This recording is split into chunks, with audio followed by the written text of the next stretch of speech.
Nehru group of institution നടത്തുന്ന expo ലക്കിടിയിലും പാമ്പാടിയിലും ആരംഭിച്ചു. വൈദ്യുതി മന്ത്രി കെ കൃഷ്ണൻകുട്ടി എക്സ്പോ ഉദ്ഘാടനം ചെയ്തു. ഒരു പതിറ്റാണ്ടിലേറെയായി നെഹ്റു ഗ്രൂപ്പ് വിദ്യാർത്ഥികളുടെ ശാസ്ത്ര സാങ്കേതിക രംഗത്തെ മികവ് പ്രകടിപ്പിക്കാനുള്ള എക്സ്പോ തുടങ്ങിയിട്ട് ഇത്തവണത്തെ മേളയായ എൻസൈറ്റ് ലക്കിടി ക്യാമ്പസിൽ വെച്ച് വൈദ്യുതി മന്ത്രി കെ കൃഷ്ണൻകുട്ടിയാണ് ഉദ്ഘാടനം ചെയ്തത്. അന്വേഷിക്കാനുള്ള മനസ്സ് വളർത്തിയെടുക്കുന്നുള്ള പ്രചോദനമാകണം ഇത്തരം മേളകളെന്ന് മന്ത്രി പറഞ്ഞു.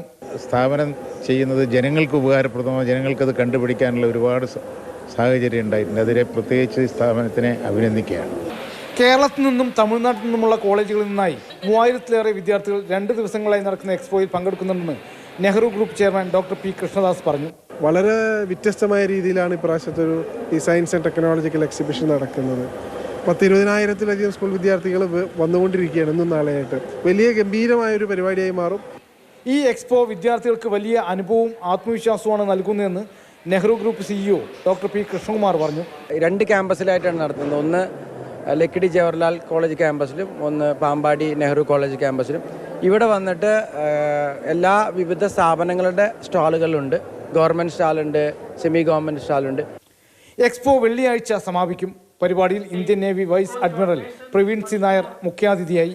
Lakkidi Jawahar college of engineering and technology principal doctor N Gunasekaran, student coordinator A Ashiq എന്നിവർ സംസാരിച്ചു.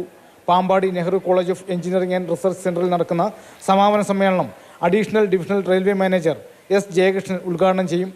മാതൃഭൂമി ന്യൂസ്, പാലക്കാട്.